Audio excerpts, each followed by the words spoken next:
la obligación de todas las instituciones públicas de procesar la información y de sistematizarla. ¿Por qué? Para que la gente pueda tener acceso a la información. Porque si se brinda una gran cantidad de información sin procesarla, eso es desinformar. Y eso es ir en contra del acceso a la información pública. ¿Cuáles podrían ser las consecuencias si no se procesa una información? Bueno, si no se procesa la información a un formato seleccionable, se le limita el acceso a la información pública a personas no videntes, probablemente un interés deliberado en neutralizar u obstaculizar el desarrollo normal de las funciones de la institución a la que le es requerida. A ver, aquí totalmente es una afirmación que va en contra de estándares internacionales e incluso va en contra de lo establecido en el artículo 2 de la Ley de Acceso a la Información Pública. ¿Por qué? Porque esto abriría la puerta para que las instituciones requieran que se justifique o se motive cuál es el interés por el que se debe de solicitar la información. Nuevamente, cabría la posibilidad de preguntarnos ¿quién determina cuál es el interés deliberado? Si el contenido esencial del derecho de acceso a la información pública es que se puede obtener información pública de manera oportuna, veraz y sin sustentar motivación o interés alguno. No obstante, a raíz de esta sentencia ya se está determinando que los entes tendrán que hacer un análisis o un juicio de valor en torno al interés que establece el solicitante para requerir la información. Bueno, y entonces, ¿qué institución o qué información afectaría la agenda de las instituciones?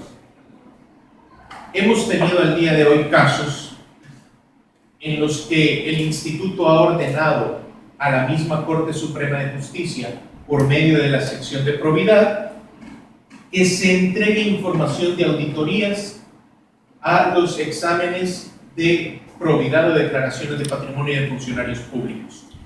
El decir que este tipo de solicitudes va en contra de la agenda esencial de las instituciones es decir que las instituciones pueden valerse de su propia negligencia o de no haber hecho su trabajo para no entregar información.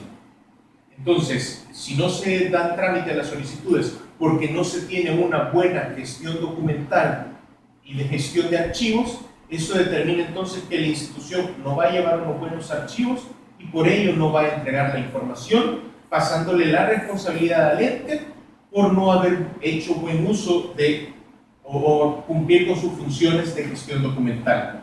Hemos tenido casos en donde efectivamente se ha solicitado una gran cantidad de información. Por ejemplo, en el caso en contra del Instituto Salvadoreño del Seguro Social, donde se requirió una gran cantidad de información relacionada a expedientación de las instituciones públicas, generar información sobre hechos que no tuvieron lugar en presencia de sus actuales titulares y que en su momento debieron quedar asentados. Esto, en principio, genera una gran contradicción con la obligación de la gestión documental y archivo. Es decir, un titular actual que esté a punto de salir no documenta nada. ¿Para qué? Para que cuando ya haya cambio de titular no puedan solicitar esta información. Esa es una grave barrera al derecho de acceso. Asimismo, esta parte de la sentencia denota una gran confusión entre el órgano institución y el órgano persona. Es decir, creen que si el titular de la institución ya deja de ser el titular de la misma, entonces ya no se puede pedir información y eso será un grave retroceso a algo que el instituto superó desde el año 2013.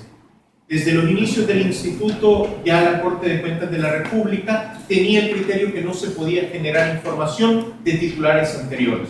Sin embargo, esto contradice, en principio, el artículo 2 de la Ley de Acceso a la Información Pública y además el artículo 6, letra C. ¿Por qué?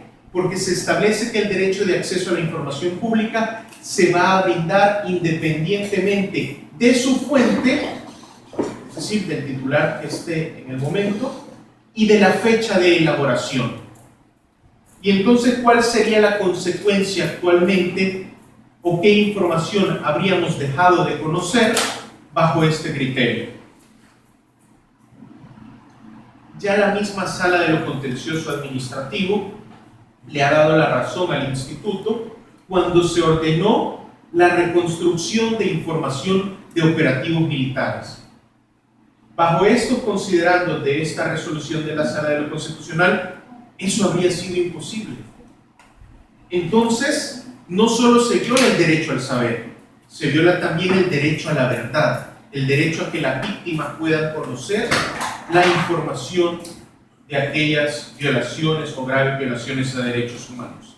Asimismo, tampoco podríamos tener conocimiento de información sobre asesores legislativos de periodos anteriores. Sentencia que también la Sala de lo Contencioso le ha dado la razón al instituto al ordenar que se divulguen el nombre de estos asesores. O quién determina qué es un aspecto superfluo.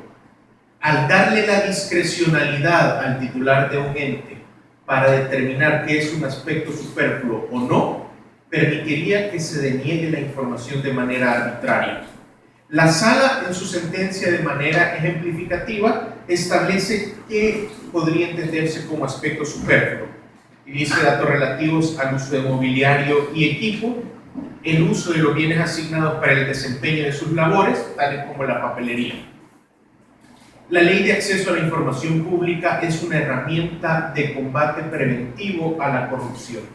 Y a raíz de esta herramienta se ha permitido conocer del mal uso de fondos públicos. Y el limitar el acceso a esa información, entonces dañaría el combate preventivo a la corrupción. Es más, nosotros podemos determinar, a raíz de esta sentencia, qué información que actualmente conocemos se habría denegado porque el titular consideraría que es superflua.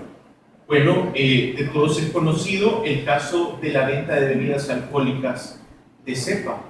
Bueno, si se presentase esa solicitud actualmente, se podría decir, esta es información superflua, porque es sobrecompra, ¿verdad? No es de interés general. O el caso de la compra de las papayas, ¿verdad? Que ya ha sido de común conocimiento de todos. Es mal uso de las compras en la administración pública. Otra información que no se pudo haber conocido es aquella relacionada al mal uso de vehículos nacionales.